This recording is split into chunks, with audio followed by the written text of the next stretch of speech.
Hey everyone, welcome back. This is episode 3. I'm JJ. And I'm Graham. And we still don't have a name for this podcast, but we'll figure it out eventually.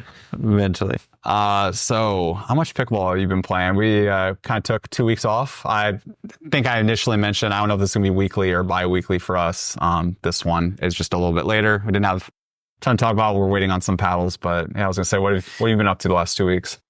I've been playing a good amount. Yeah. I mean, I've been playing in the morning a lot, and then if we have time at night, then I'll play. We've played a few times. And you got to stop by the new indoor facility because we've had a couple indoor facilities open up here in Arizona with the Pickler and Center Court, which were, I think, both supposed to be open. Center Court, at least, was supposed to be open a long time ago. Yeah, I think they were saying back in August. I mean, they were trying to hit, obviously, the end of summer. Yeah, at least October, beginning of October. So. Yeah. And now, granted, they had the other locations open up first, but this third one, which was nearest us, just opened finally, which I had signed up for a long time ago. The Pickler is just a little bit... Pickler opened a couple weeks before them. It's just a little too far for me if I'm going to pay to play, because otherwise I'm like, I'll just play outside. So, I don't know. Then they opened another Pickler right by my work. Got to meet the owner of that. That was cool. He was cool. Yeah, good. He was playing with some 5.5s, and so you've been in both facilities. How do you compare, even just briefly wise? And I know some of the locations are different, but just based off the two you've been in. Center Court has a nicer club feel. Mm-hmm. Like it seems like more of somewhere you would go and hang out and relax. But the Pickler had some really good courts and stuff. So they're more like kind of court-based focused versus I think the pro shop. Yeah. And like, because Center Court has that bar in the middle. Yeah, they have a bar in the middle. Yeah, it seems more like somewhere you'd hang out than Pickler's. Like, it seems like you go and you play. So it's very similar probably to how Pickleball Kingdom is down in Chandler. Because that's pretty much just courts as soon as you walk in. There's not much else there. Yeah. Did you see the court dimensions at Pickler?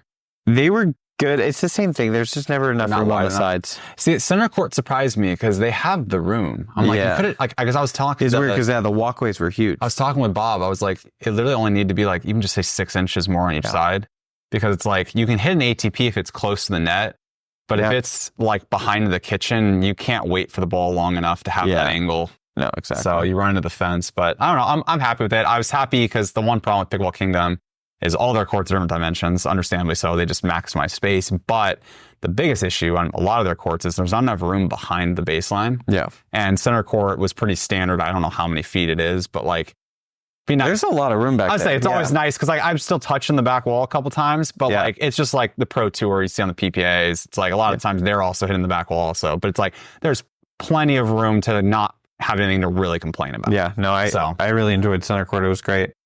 And then I know we'll play at the Pickler soon. Yeah, I was going to say, I need to check it out.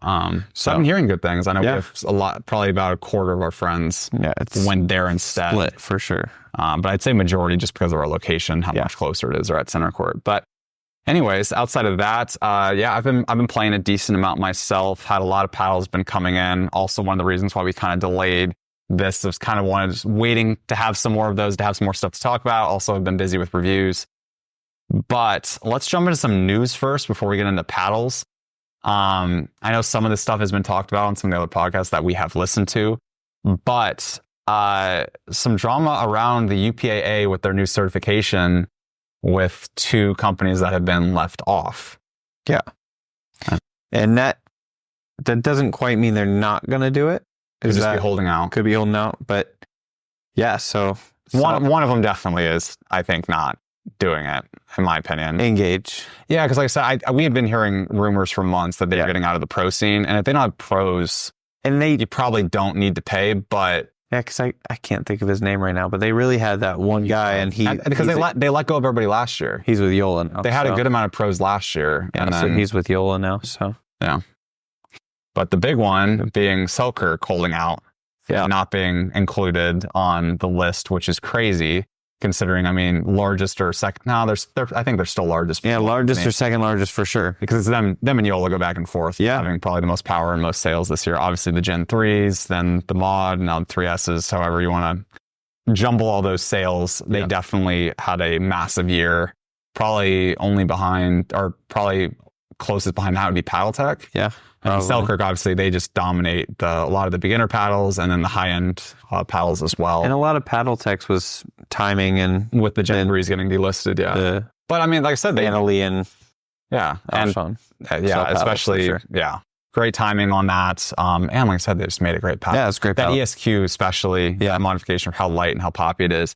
But anyways, it's like, what do you think Selkirk's play is here with holding out? Obviously, they had that letter a couple weeks back. Yeah. That we didn't cover, but we obviously read. They definitely showed frustration with the UPA from the beginning. Mm-hmm. So, and it makes it harder for smaller brands. Selkirk's been around for a while. They do like helping out other people. Mm-hmm. But I don't know. It's an interesting play, and I'm just not sure. Like it could go. They could all make up and move, or they could,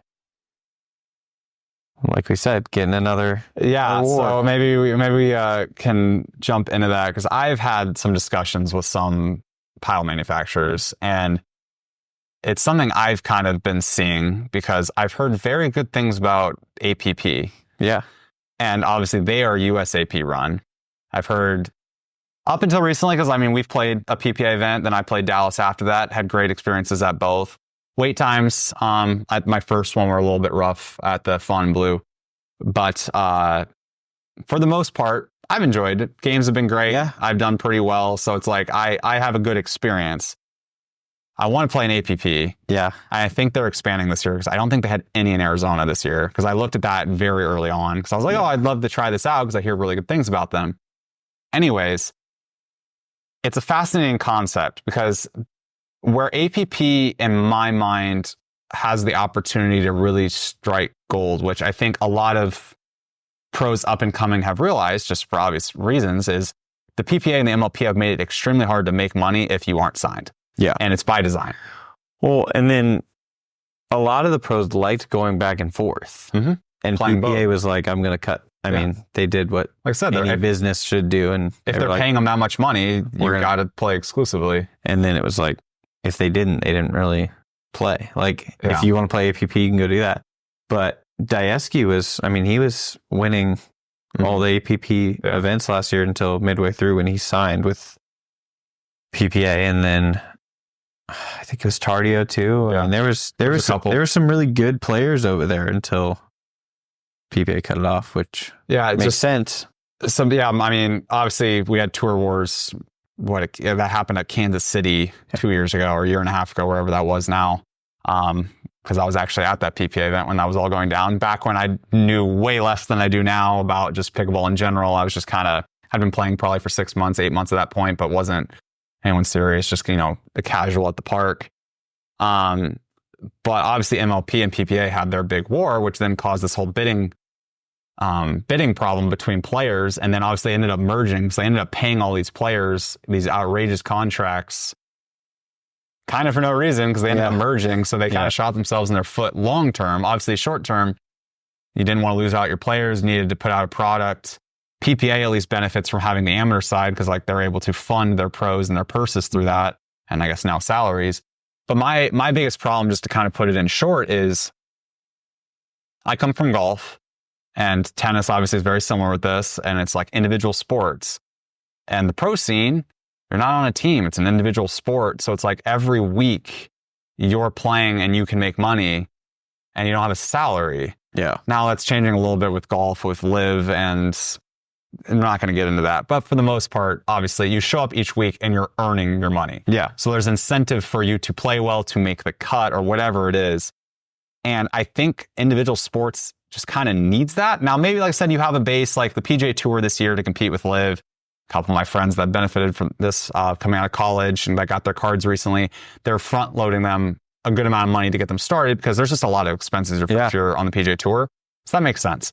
But they don't, everything you earn on the PGA Tour, up until you surpass the amount of money they give you, you don't get a new paycheck. So they they give you basically a loan that you never have to pay back. So if you never make a cut or never earn any money on tour, you don't have to pay it back. But they won't pay you additional funds until you've surpassed that. So I'm like, that's kind of a unique, creative way to do that. Yeah. Anyways, all that to basically kind of just put this is, one of the biggest complaints, especially with MLP, is just some of these players don't look like they care or as interested. Obviously, Anna Leigh Waters is definitely not one of those people. She just is a competitor and competes at all levels. But it's fascinating to watch the product this year and just some of the players. And I'm just like, it's like we should be having more movement. And it'd be nice, especially with something that is super fun. I mean, MLP is it's fun. It's really it's a cool place. The other benefit is like the PGA Tour. I'm going to keep going back to golf. Like I said, just the easiest one. And obviously they've been around a long time, have a very successful tour, but it's just, you're not getting the stories out of PPA right now. Very rarely. Obviously, Michael Lloyd just happened. Yeah. But it's like, you're not getting those people that are qualifying and then going a long way. Now, obviously the top pros have kind of been pretty distinguished and, pretty solidified, especially on the women's side for doubles. It's kind of, always the same two teams, but it's like, it's nice to have newcomers. Like a perfect example is Jame at Desert Ridge. That was the first time I had watched him. And it turns out that was kind of his breakout tournament. And I think he ended up, I don't know if he ended up getting, I think he got silver. Or maybe he lost to Fed. This is right at the start of Fed's. Yeah, he lost in the championship. Okay, yeah. So this is right at the start of... Yeah, because we were there on championship Sunday. So this was right at the start of Fed's, like, absolute tear of the start of the year. But Jame was so entertaining. He was chirping, but in a fun manner, energizing the crowd, joking around. And it was just like, whoever he was playing was just like laughing at some of the stuff Jame was saying. So it was all super respectful, just amazing personality. It's like someone broke onto the scene, whatever, and now is, a big player and a big personality. It's like, that's one of the benefits of when you have these qualifiers, which obviously the PPA is making money off that as well.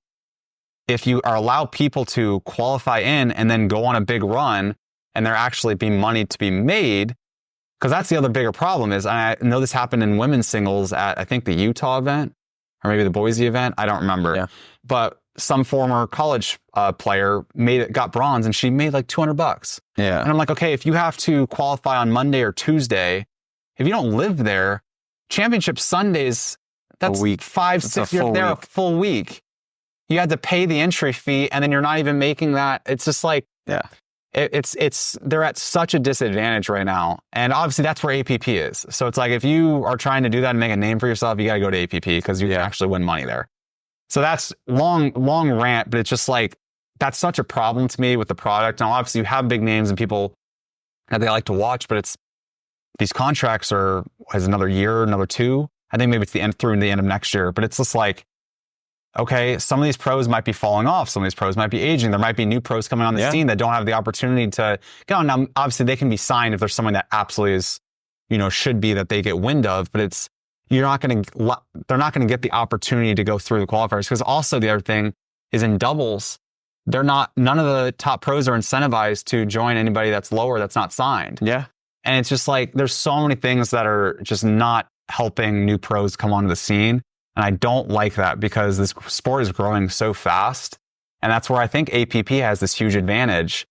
But then that kind of, like I said, so focus of this was kind of, like I said, tour wars. So obviously we had MLP versus PPA, but now are we going to have APP versus PPA MLP as now being one?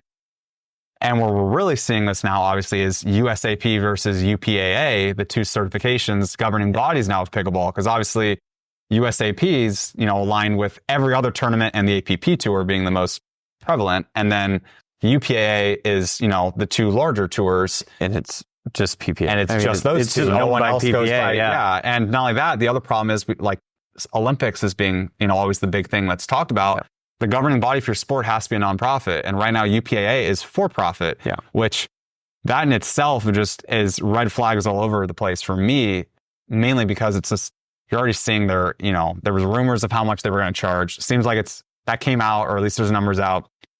Not crazy as it originally was, where it was like that 100K or whatever. Still expensive though. Prices are still going up, and that's going to weed out a lot of the smaller brands, which I also don't think is good for the pickleball. I definitely think the entry or the certification fees should have been higher than they were, what USAP was charging. Granted, they've raised their prices, I believe, as well. But again, not that much. But that should weed out some of the companies that are just kind of trying to make a company sell 1,000 paddles and dip. Because that definitely needs, there's a lot of garbage that needs to be sorted out for, I mean, I remember the number. I wish we had that pulled up for how many paddles that got certified last year. It's too much. Yeah. No, it's ridiculous. It's too much. So the barrier to entry does need to be higher. But I don't want it to be moved so high that it basically becomes a pay to play for, which we're kind of already seeing with, PPA. It's, you got to pay to have your tour or your paddle on tour in the professional hands. I'm just like, that again, same concept what I'm just saying. That screws over the qualifiers because all these top brands, like, I think we heard like Leah Jansen even, like she was getting some paddles that maybe weren't weighted the way she wanted. And it's like, that's YOLA. Imagine someone who's not signed or a super small pro or a tennis star from college that's wanting to come on, or someone, that's young, that's growing up, whatever, that doesn't have a sponsor, or maybe is with a smaller brand. And it's like, well, we're not paying that big fee. Yeah. So you're not incentivized to play PPA. Well, yeah, because you can't even use your paddle.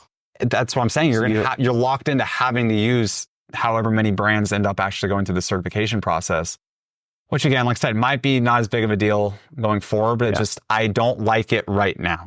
Yeah. I think that's a big reason, though, it has to move to one thing. Yeah. Like it has to be under one person or not one person, but one governing body. One governing body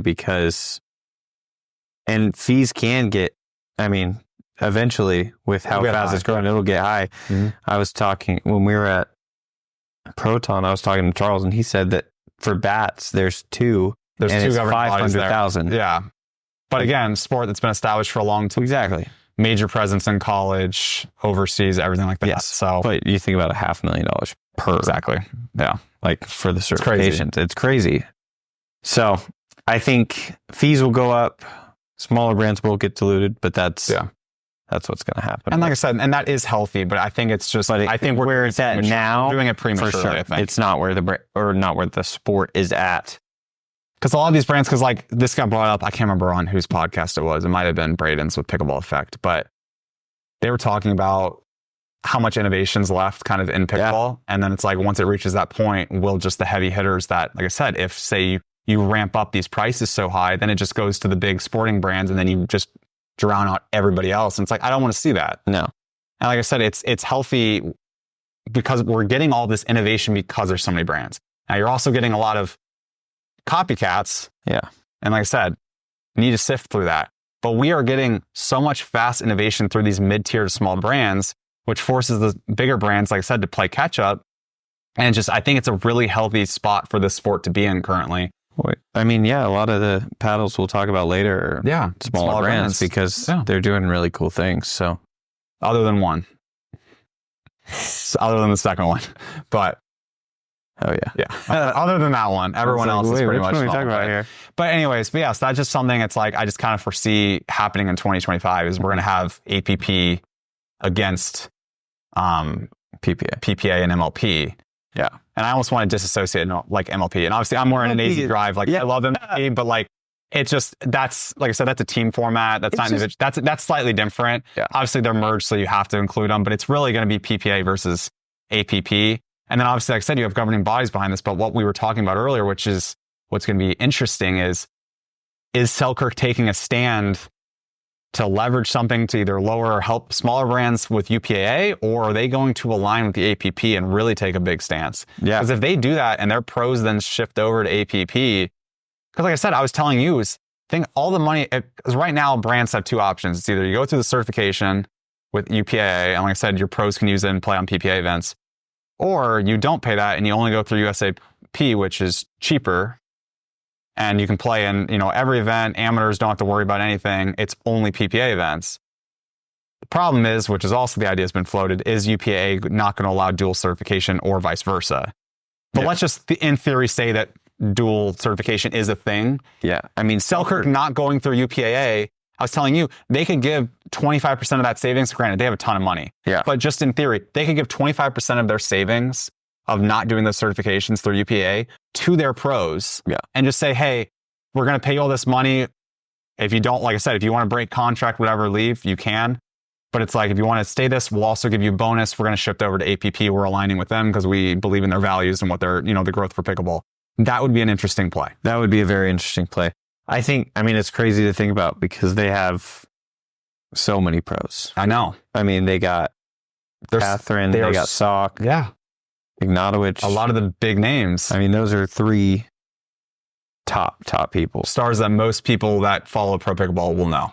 100%. And then they have a lot of the lower tier pros as well. They give paddles out too. Schick and the twins, and I love watching Colin. Schick's a fun player to watch. I watched him in Kansas City at an MLP event. So fun to watch him. Yeah, I mean and then like you said too, the amateurs. I mean, there's so many Selkirk. Mm-hmm.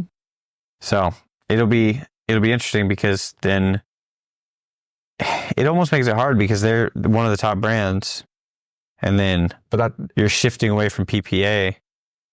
But that's what I'm saying. If they align with APP, it's going to get really tough. That's what I said. It'll be an actual, like I said, it's going to be Tour Wars 2.0. And it's going to be bigger because you have the biggest brand in pickleball taking a very firm stance, which, in all honesty, they kind of already have with that letter they originally posted. And then also they went on live recently too and kind of made some statements also against certain testing programs. So it's just, they're digging their heels in. I hope they do what, like I said, I'm theorizing because I would love to see it. Yeah.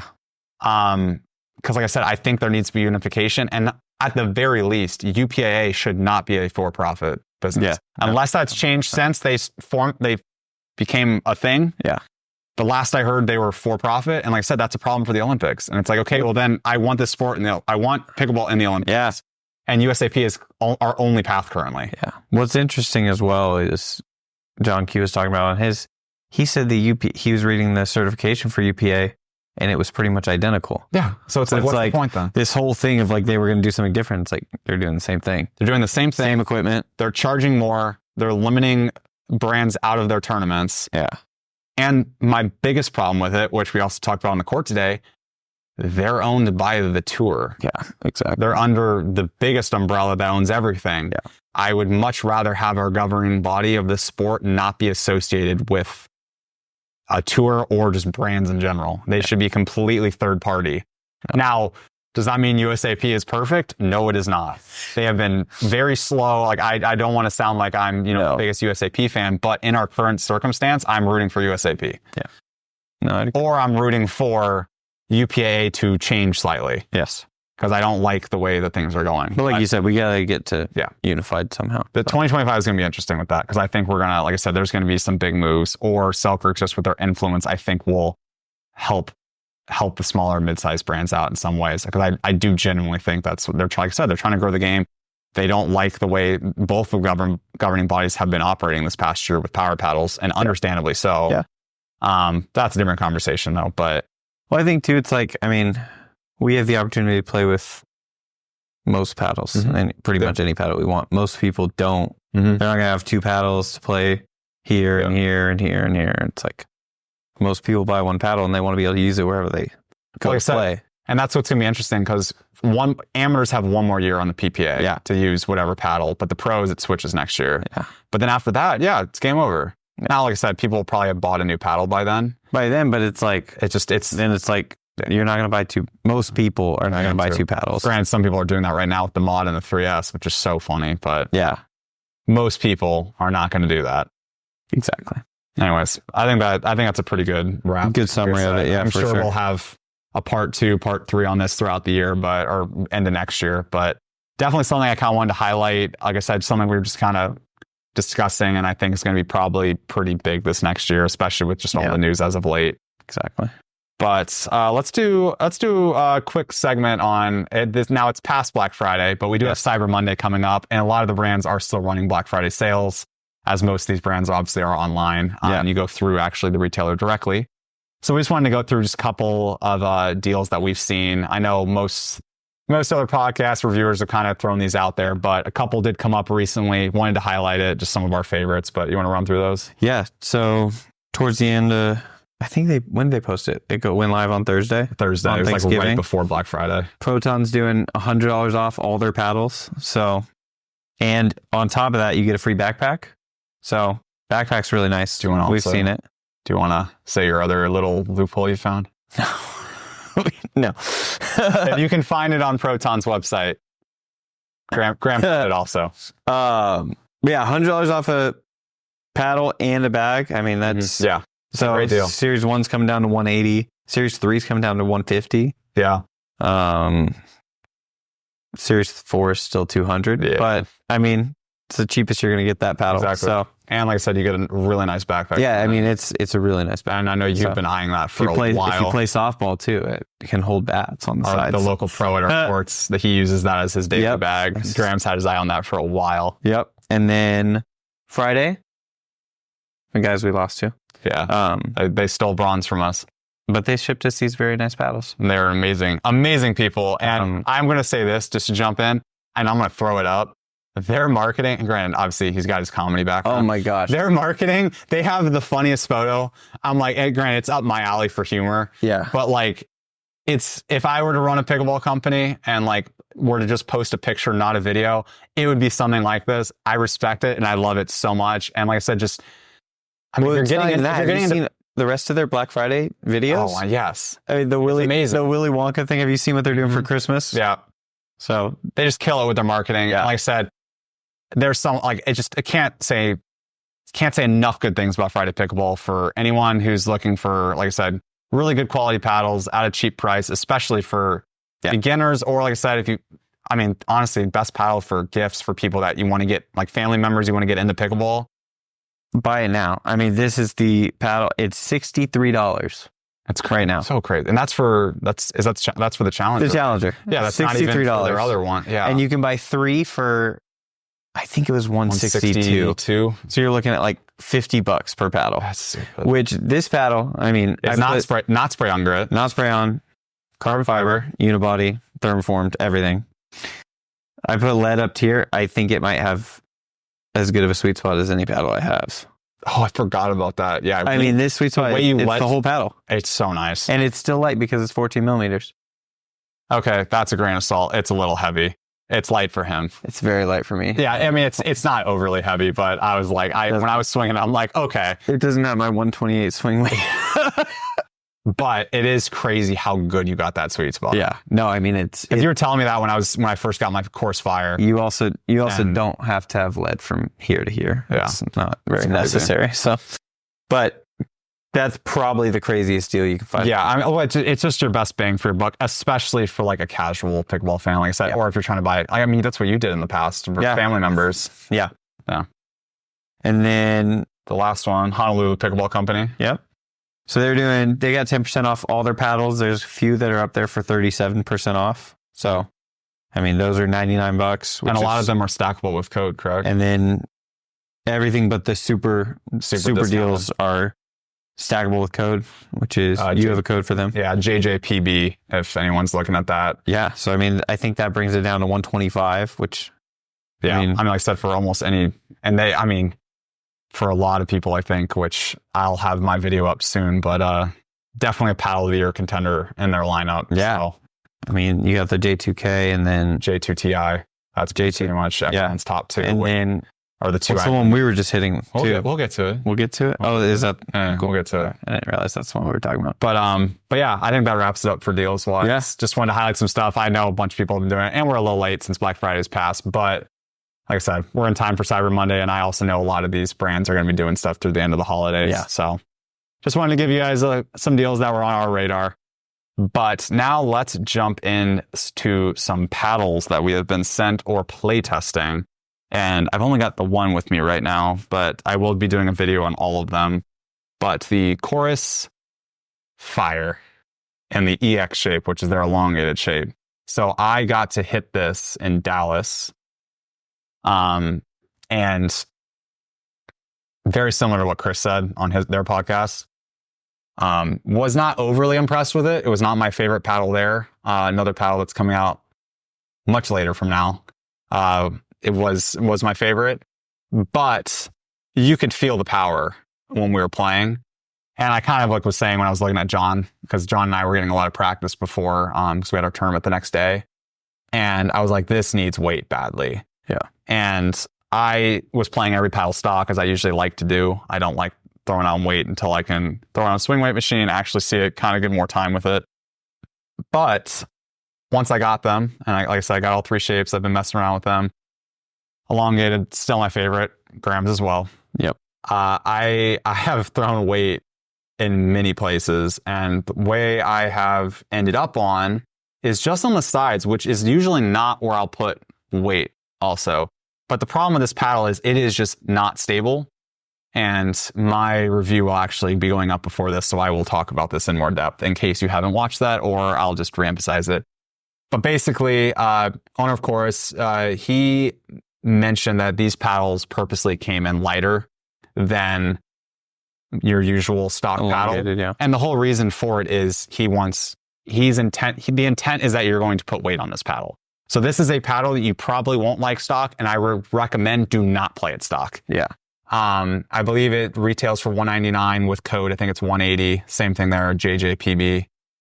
I believe that's correct, right? Or is it a little cheaper? I think it's $170 without code. Maybe. Okay. Never mind then. Cheaper. Again, I will have a review out on that with that correct. But anyways, yeah, so I've messed around a ton with weight, and this paddle hits so hard. It's not like a mod or a Ripple. We'll get to that. It's not like a mod, a Ripple, or a Gearbox in terms of ground strokes or serves. I don't know. But one thing that Graham and I had both realized in our play testing, which I've kind of messaged some other people to see their feedback, and not everyone's reviews is up, so it'll be interesting to see people's response to mine as well as some other people's thoughts. But the deflection off this paddle, there's really like, I was telling Aaron, I was like, it hits just as hard as any paddle I've ever hit. I mean, there were some when we were hitting tonight that, yeah. I mean, I had hit some serves with the mod earlier tonight, and I was like, my deflection with this one is coming faster than I surf off the mod. And I just want to specify, like, it's just on deflections. Yeah. You're standing at the kitchen, someone's hitting a drive at you, or even less so, but I still have had a couple in some rec over the past week, but like big serves, which I've always talked about, like the Gearbox, not as bad. The biggest part where you'll notice it is in the transition zone going up with people hitting drives at you, or when in hands battles. I mean, you come down with like a scorpion, and the paddle, it flies. It's crazy. So like I said, it'll be interesting. Take it with a grain of salt. Maybe it's just my paddle. Nothing seems wrong with it. I've kind of like done a little bit of research wise just to make sure, but amazing paddle. This is definitely designed for singles. That was definitely the first thought with this paddle, is this is a great singles paddle, which you'd have less deflections. Yeah. Because like I said, you're not playing at the kitchen line most of singles unless you're And if you do, then it's over. Yeah, exactly. So, and that's the thing is like, it's not necessarily a bad thing with how much it has. It's more of just, was not fully expecting it. Definitely an adjustment. And it just hits so hard. Yeah. And you just got to find what weighting is good for you. Yeah. And that's so this one wasn't quite as bad. So I got 6 grams on each side, and I've got it kind of down here and up here. I did also mess with it with 3 grams here and 3 grams on the top corner. Way too much pop. Well, I mean, even here, it was like, we played one game and we couldn't too much also anything in. But the bigger problem with that was also then just the swing weight. It was too bottom light, which was when it was up top. And then when it was on the bottom, it actually felt pretty good. But again, just the top feels like a springboard. Yeah. It was crazy. Yeah, we'll see. But like I said, it's so fascinating because like I said, because I've played probably 30 rec games with this paddle. Yeah. And messing a couple with the other shapes as well, but mostly on the EX. And just, man, if you're not aiming down at the kitchen and the ball is sailing. But, I'm excited to. But it's a paddle. You want to start testing the weight. I mean, I have my usual this, and I'm not sure that's going to. I don't think that's going to be. I don't think that's going to do it very good. I was thinking of getting lead and just putting it all the way up the side. Well, like I said, what I think I was telling you yesterday, because Braden from Pickleball Effect sent me a little care package with his tungsten tape and some overgrips. And I messed around a little bit with his weight on another paddle, but I'm definitely going to go probably with that just because 3 grams in this small spot, I think it would be better. Like say, let's do 4 grams across this whole thing. Yeah. I wonder if that would be a little bit better off. But definitely excited I'm going to keep tinkering with this paddle. Like it feels great. It's not as plush as you'd expect because it is a titanium polyester face. It does have a thin layer of fiberglass over it, which is part of that reason. The paddle definitely plays stiff, but it's a good paddle. It is a very good paddle. It's definitely a paddle that you have to really hone in on and kind of master. Yep. I wouldn't say it's a paddle you can just kind of pick up. I would say it's probably even a paddle, like I said, singles or probably higher level. I would agree with that for sure. Because control is definitely not the strong suit of this paddle. Not saying you can't control it, but it's just, yeah, it's definitely a unique paddle.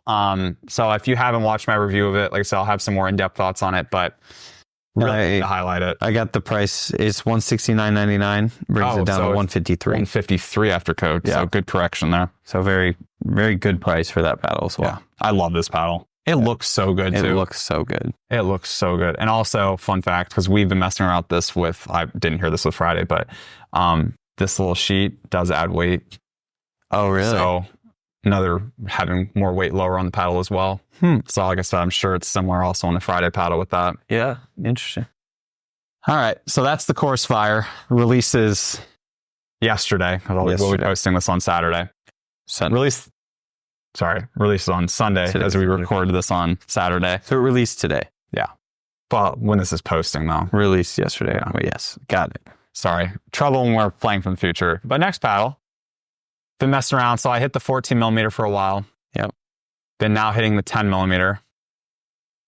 Put a ton more weight on this one. Yeah. And when people say this paddle's thin, it is so thin. Yes. Like I think we joked when I got the 14 millimeter. I'll bring this up too, because how do you not? But of course came in the 007 briefcase again. But when we got the 14 millimeter, I thought it was this paddle. I thought it was the 10. Yeah. This paddle being edgeless is so thin, so a lot of weight will not work on it. Luckily, I had some thin lead. Also, Selkirk has some thin tungsten tape they include. But this paddle needs weight.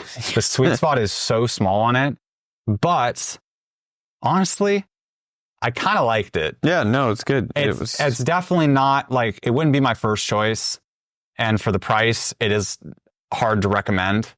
But if you like that Power Air or even an Apes Pro, and you love Selkirk paddles and kind of that more wood feel, with weight, this 10 millimeter is pretty solid. Yeah. Again, is it worth $333? I don't know. Maybe wait for the retail release, which will be $250. I'm sure maybe they'll have sales at some point or it'll be a little cheaper.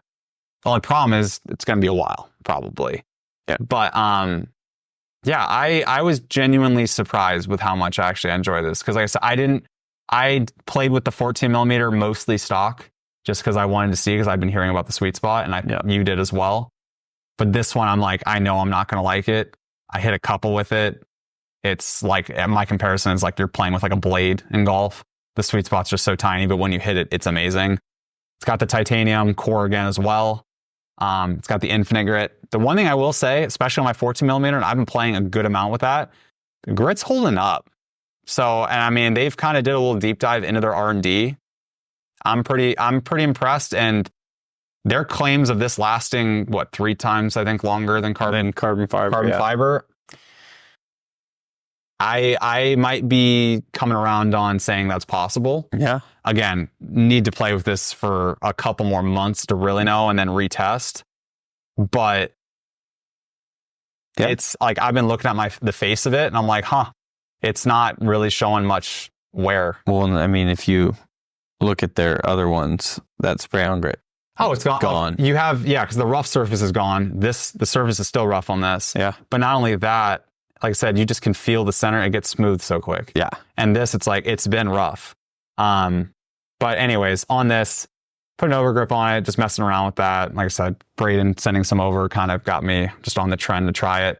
But I put lead, I gave it the Anna Lee Waters treatment. I put it all the way around. I don't have it on the throat, but I have it pretty much all the way around over here. Pretty much just kind of acting as if there's an edge guard on this paddle. We don't have it on our list, but we forgot to talk about it last time from Dallas. Oh, what I got. And we talked about the infinite grit. Do you want to mention the next one? The next one? The funny thing is, I will. So I just close this off though, but you're right. We did completely forget that. Yeah. But I'll have another review out on both the Labs paddles because my last one was just kind of a first look on the 14 millimeter. I've had both. I've been playing with them for a couple weeks. So I'll go a little bit more in depth or just kind of give some more thoughts on it. But yeah, that kind of wraps up the 007. But as Graham mentioned, ironically, and a little surprised they honestly had these out. Yeah. When I was in Dallas at Worlds, they had the Labs 008, 2 versions, and a Labs unmarked paddle. Yeah. And I know there have been some leaked photos of the 008. So I'll put those up on screen if I can find those again. And then the other one, I'll do some digging. I didn't want to take any photos. They were out in public and like they didn't know I was a reviewer or anything like that. Plus, I'm not that large, but I appreciate anyone that's watching. But I just kind of was like looking at them like, oh, do you want to hit them? And I of course, I wanted to take a photo. And I'm like, okay, these are out in public. Like someone's going to get a photo of these. Still haven't seen them. Yeah. But the 008 was good. It was really good. I enjoyed it. However, the unmarked one, which had like a Selkirk logo kind of across the whole face at an angle, that paddle was amazing. Yeah. Like it was so good. It hit hard. It had a good sweet spot. It didn't have an edge guard, and I'm guessing it will have one because there was exposed like polymer, like you could see the core. Yeah. Again, beta type paddle. Like it's just, probably pre-production or whatever. But yeah, it was fun to hit both of those. I was a little surprised they had those out so quick because they were selling the 007 like crazy at the event. Like it was everywhere. Yeah. But it was cool to get to hit those. And I'm very excited for that one that's going to be coming down the line. Well, and the and too. Definitely. Yeah. So, because like I said, I'm sure they're going to improve that a little bit as well. But Sweet Spot was definitely better. But yeah, because I was telling Chris, I was like, hey, they have some of those paddles over there. And Chris Olsen was kind of saying, it's like, oh yeah, I've heard rumors of this power paddle that's upcoming and exciting stuff. We'll see how many months it takes for those to actually hit market, especially with the 007. And I know the 007's been doing well. I know it sold out initially and the 10 millimeter was out of stock for a while and now those are going to be shipping. So, but yeah, exciting stuff. Again, it's nice seeing Selkirk coming out some new stuff, pushing the envelope, and especially that Infinite Grit. Like, yeah, it's exciting, and like that's going to come to their whole lineup if that does end up. Oh yeah, I mean they'll never use anything else, and they shouldn't. Yeah, no. And then like I said, their stance against carbon fiber with most of their paddles, like, all right, fair, they last longer. Which obviously, like I said, one thing we talked about on this channel, it's just like I think 2025 is going to be about durability. Yep. And now Selkirk's jumping into that, so I love it. But yeah. Exciting stuff. Definitely been enjoying the 10 millimeter more than I thought. But again, a lot of weight. It needs perimeter weighting. The sweet spot still isn't great. Still feels hollow, but performance is there. Yeah. If you like that feeling, I can recommend it. Price, I'm still not in love with. Maybe wait to the retail version. But if you want it, like I said, if you want it and you have the means, I'd say go for it. Looks good. Yeah. Looks really good. It looks amazing. That's I'd say that's Selkirk's best paddle, looking paddle they've ever released. Yeah. I love the Vanguard Pro, but that thing looks so sleek. And the Jack Sock, was it Lux? Yeah. And the Amped. He has both. Those both look so good. It's something about the black, white, and red with Selkirk. Yeah. No, it just always looks great. So also, another company that just sent some stuff, because I've done some other reviews for them, of which I paid for those paddles. Honolulu Pickleball sent over a ton of paddles. Yeah. So I was hitting with the J2KC. Don't know if I don't know. I've been waiting we're supposed to hop on a call, so I'm going to hold off on that. But feels amazing. Didn't take off the wrapper, but that's also just because there's some numbers on it, which I need to record. But I got to hit that for the first time today. But the paddle I've been playing a ton with, which I've been wanting to get my hands on for a while, was the J7K Pro. And again, as I've always mentioned on this channel, I'm an elongated person. I love elongated paddles. Graham is in the same boat. Yep. And this paddle was amazing. And it was. I love hybrid shape paddles. I love my Thrive Azul. And this is basically a Thrive Azul, but in an elongated shape. And I play so well with it. Didn't need any adjustments. I don't have any weight on it. All I did was put my edge guard tape, which is just electrical tape because it's cheaper. And yeah, this thing is awesome. So definitely will be probably hopping on a phone call with them, you know, talking about some stuff that's coming out. Might even do a review on this. I don't know. But Honolulu Pickleball has just been on a tear this year and has made such good products. And like we mentioned earlier, the J2 Ti and the J2K, especially the J2K at their like that price, because the J2 Ti I think is $10, $20 more. But it's just such good products for such an affordable price. Yeah. I almost compare, they're almost kind of like the modern, I shouldn't say that. They're almost like what Vatic Pro had been for the last 2 years. Yeah. This year. And I mean, the design's great. Yeah. The sword's really cool. A lot of ball dust on this one. Didn't clean it off with a carbon eraser, but yeah, because my original J2K actually does not have a sword and shield on it. So it was nice finally having that. And just, yeah, very, very cool. Very good paddles, very good price. Like I said, I know a couple of our friends have been buying them recently and also enjoying them. Like I said, they're running a sale. I like the company. I like what they stand for. We're not going to get into that, but really good products. I highly recommend you guys check them out. Yeah. And the next, my review also has already dropped on this.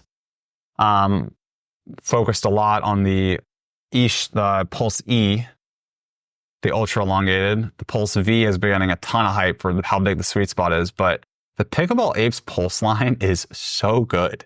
Yes. Like this is also in my running for top paddles this year. I know there's been some controversy. I saw something in a Facebook group this week of someone saying, "Oh, I know it's supposed to break in, but I don't want to wait for the break in." And I'm like, I guess fair. But it's like, if you're going to use a paddle and you like the paddle, eventually it's going to change. So it's like, I don't know. Kind of an interesting take. Yeah. But I also get it because I mean, it kind of goes into our conversation in the past we've had where it's like, or just a lot of people have been having, but it's like, should these paddles be changing this much? Like, is that good? Is that right? Obviously, like the biggest problem we've talked about, like I said, is if you demo a paddle that's new and then you buy it and then it completely changes, the paddle that should not be named, at least not yet. We'll get into it maybe after this, but yeah. And also the break-in on this paddle isn't that bad because like the power goes up and the feel gets better. Yeah. So it's like, this is a paddle where it's like the paddle actually gets better. And it doesn't start at that gearbox and mod level. And it's not even close. Yeah, like, it doesn't get close. This paddle, if anything, is bottom of the power paddle tier list. But in my opinion, it's a power paddle. Yeah, like this is not all cord. I know some people, like I said, that's their opinion on it. And like I said, it toggles that line. So like I said, it could go either way. But in my experience and the way I play and what I feel comfortable with how I play, like this paddle encourages me to hit more drives and speed ups and feel very confident in putaways, which I can't say is the case with a lot of all court paddles that even lean power. But yeah. The only controversy I have is that it's just regular elongated. Yeah. And not only that too, you do not love the extra long handle. I don't like the ultra elongated. I thought I liked the long handle because like I like the Lab 006. Yeah. I like long that handle. one. 6 inches. Yeah. The ultra long, I think it's just with the long face too. Yeah. Like it's just so much paddle that it felt heavy to swing but not in a good way. Like I like it. Yeah. It's so funny to me because like I, for the longest time, was so against long handles. Yeah. And then now, and I don't know if it's just, I think it's because when I started adding the backhand flick and getting comfortable, because that was you do the two-handed backhand now. But the bigger thing is, which is why I'll go into this, is when I got the 006 initially, I didn't have that backhand flick. Yeah. But for whatever reason, I was like, oh, I can put balls away with a flick going right on the left side. Never could do that before. And it was so natural because the head heaviness of that paddle and the long shape, you could whip through it really easily. Then actually learned to develop that shot with other paddles that weren't as easy to do it with. And then now I'm like, oh, I love that backhand shot. I mean, obviously that's your specialty. Yes, my favorite shot. But now, like as we were talking about with the next paddle, it's just like I value that longer handle. One, for, like I said, the two-handed dink, because that is something I very much enjoy. Two-handed drive still isn't a shot I have a ton. Two-handed speed up. Yeah. That one I've been adding a ton. The drive definitely isn't there, but it'll get there. Yeah. But yeah, just there's something about it. And I think it's just the leverage of power. Like we were talking about, I was hitting one of our buddies, his two paddles, and he was getting way more power with the one. And the one power paddle was very much all court, and the other one is very much a power paddle. And he was hitting serves to me, and they were pretty similar. Problem was the power paddle had a very short handle. Yeah. And just the way he swings, he doesn't get that leverage like he does with the other one. And so, I don't know. And also on the Pulse E for me personally, like you see where I like to hit the ball. I hit it very high. Yeah. And I like to think I hit it the center. Obviously, I don't all the time, and I'm not a 5.0 or even close. But that high sweet spot is just so nice. No, yeah. I agree with the extra reach.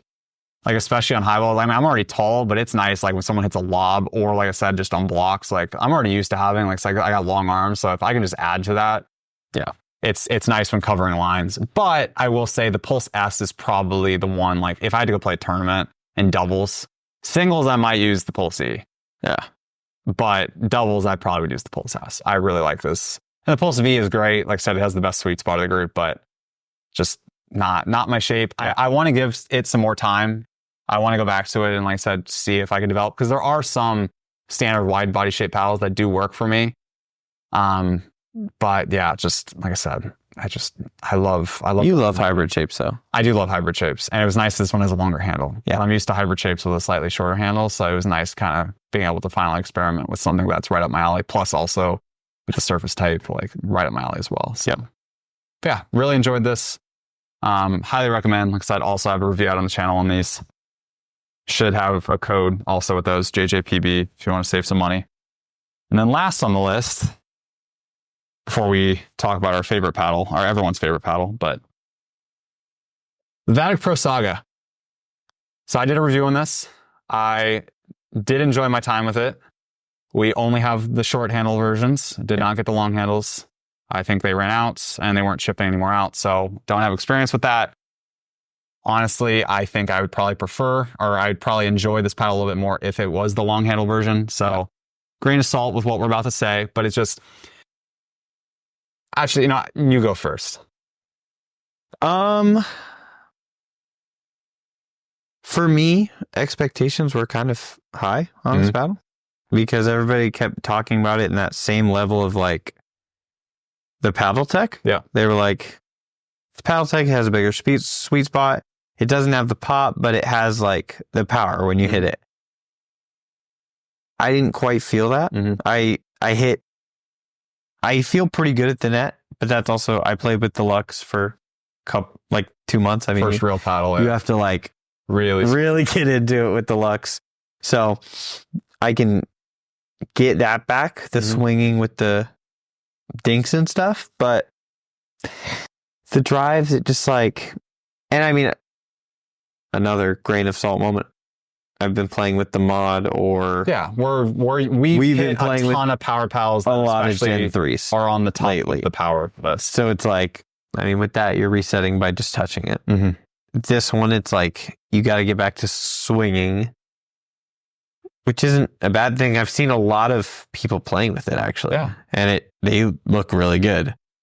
I didn't look like that when I played with it, but I also didn't get a ton of time with it because we have been playing with so many paddles lately. It's just so different from what we've been playing with. Yeah.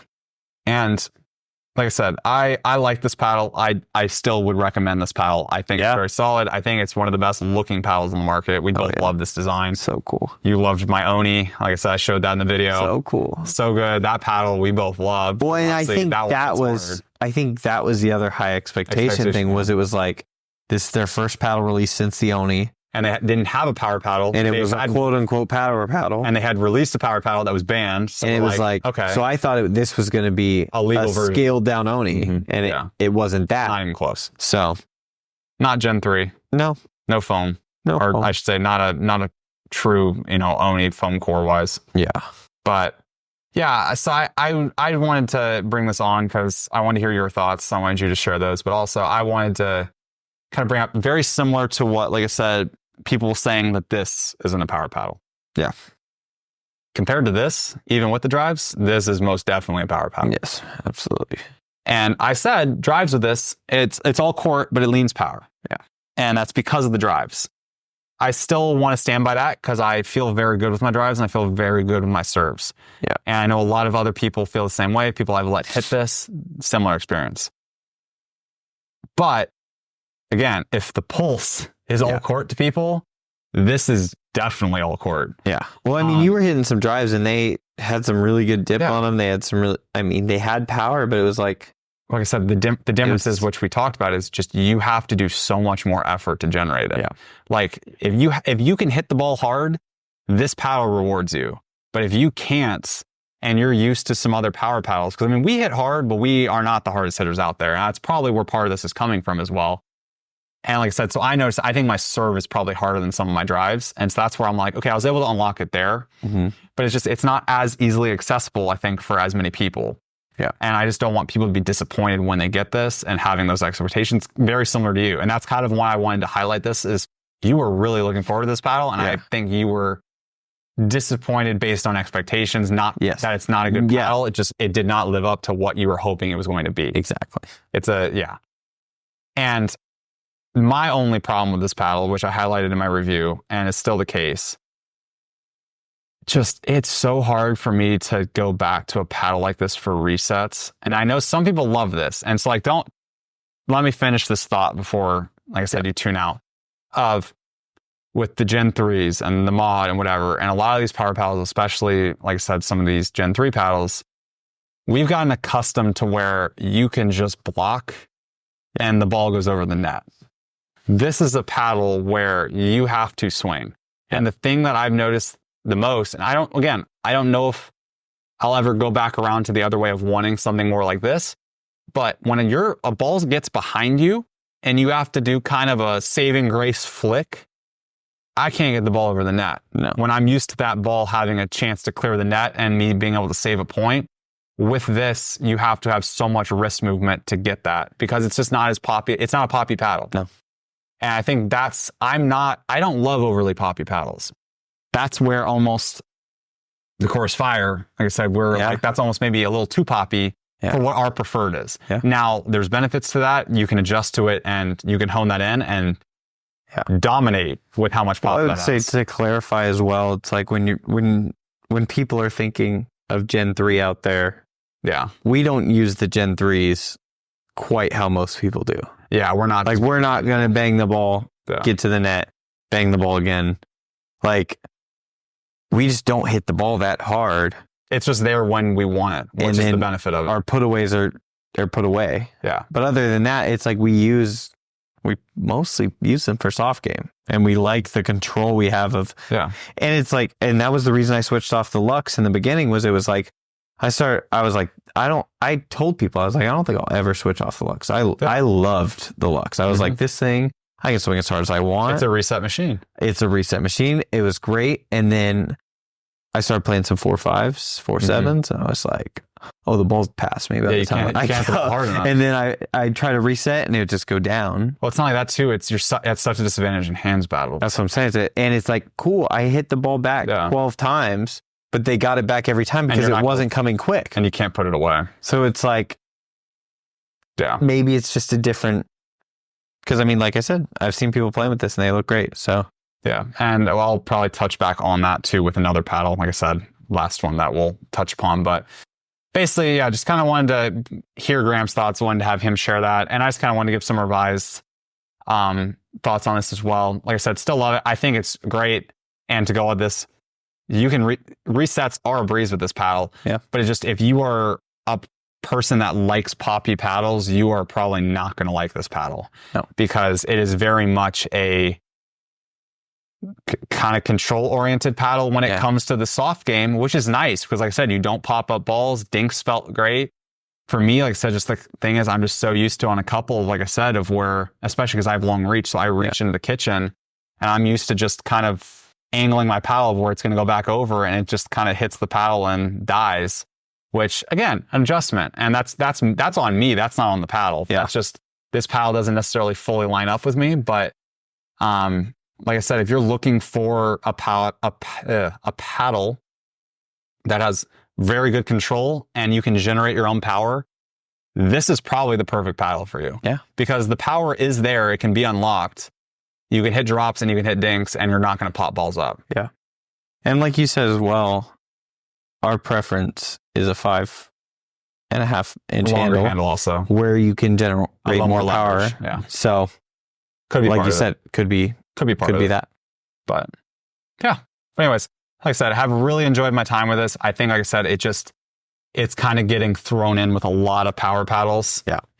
Well, I think that was the misexpectation too, was everybody was like, it's a power. Everybody said Paddle Tech 14.3. And I was like, oh, well, yeah, that's got some power. From a power standpoint, yes. Because like I said, I think the one thing that gets misconstrued with that is the Paddle Tech 14.3, depending on which one you look at. Like I said, if you're looking at the TKO, okay, that's not the case. But like Annalise or the ESQs, very poppy paddles. Yeah, exactly. So power from the baseline wise, I would argue those are very similar.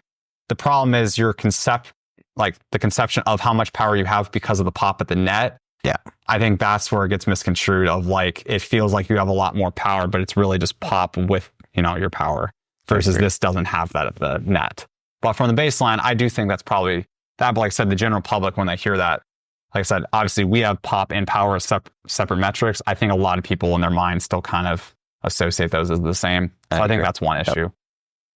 But lastly, and this is going to be brief, new ripples have hit the market for reviewers. I am not getting the new one. I have hit the new one. It hits hard. I'm going to continue to say it, and I'm going to keep getting flamed in the comments. I don't understand how this paddle is legal. And again, I am saying that because this paddle is too good. Very similar to what we were talking about the mod of like, was like one of the top of the line other than the Gearbox power paddle. And we switched to it for the control part of it. Yep. And part of that was because of, like I said, their dwell time, their trampoline effect of you swing less hard, you don't get the power. You swing harder, you get a ton of power. Yeah. Beautiful concept. The Ripple, same thing. Yep. Just add a bigger sweet spot and more spin, and you have the Ripple. Yeah.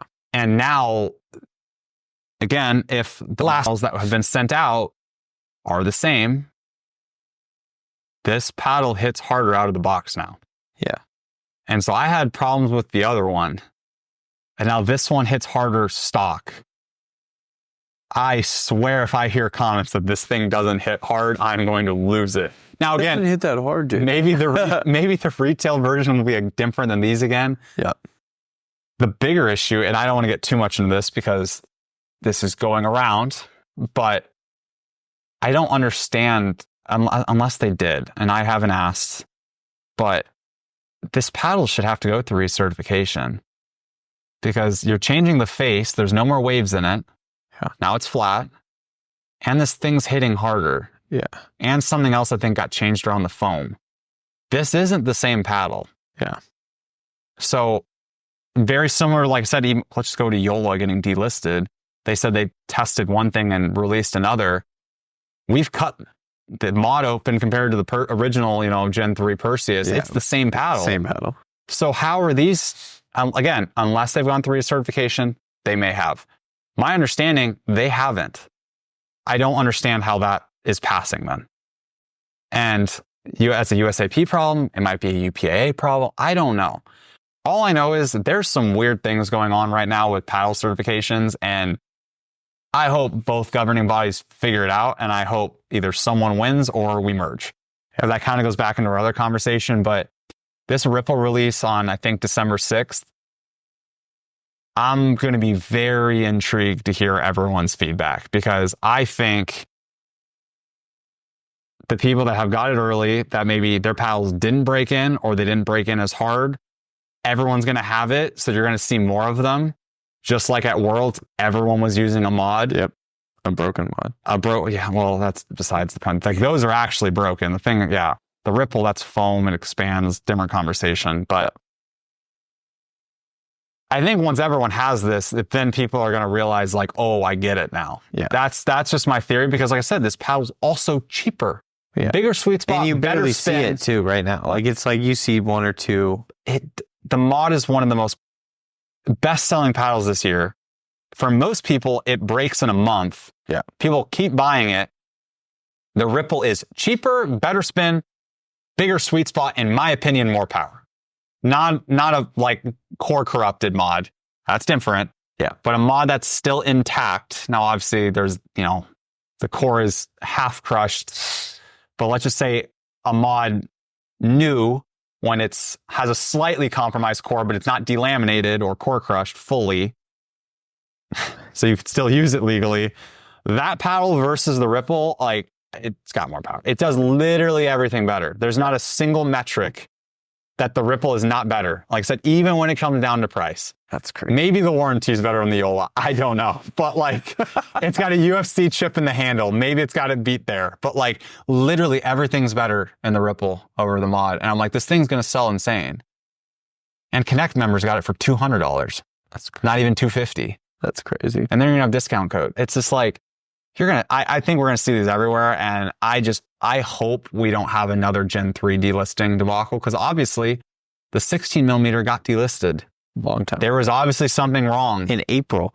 There was obviously something wrong. Yeah. And just hitting this thing, just something feels off. So We'll just have to wait and see. we'll see, man. 1 week. I mean, like I said, we've been playing against broken mods. So I mean, it's not going to be too different for us, but it's just like another power paddle that's just, but again, I also give full props to Ronbus, because if they're able to pull this off and this paddle passes, they made the best paddle to ever exist. And it should sell like hotcakes, and it should be legal. Yeah. If it passes the test. Yes. My problem is I think the tests are failing this, like the tests are not properly testing this paddle, because something's off to me. For sure. But I'm one person.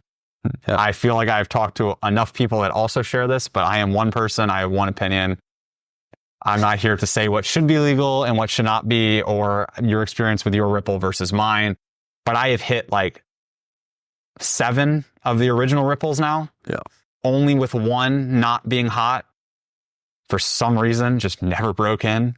So maybe there's more of those. And those are the people in my comment section. And then I've hit the new one in a couple play sessions, and just, gosh, I'm worried. Yeah. I don't know. But anyways, we'll see. We'll see probably by, like I said, 1 week. We'll just have to see. Anyways, I hope everyone had a great Thanksgiving. Everyone have a good holiday. I don't know when we'll be posting our next, probably 2 weeks.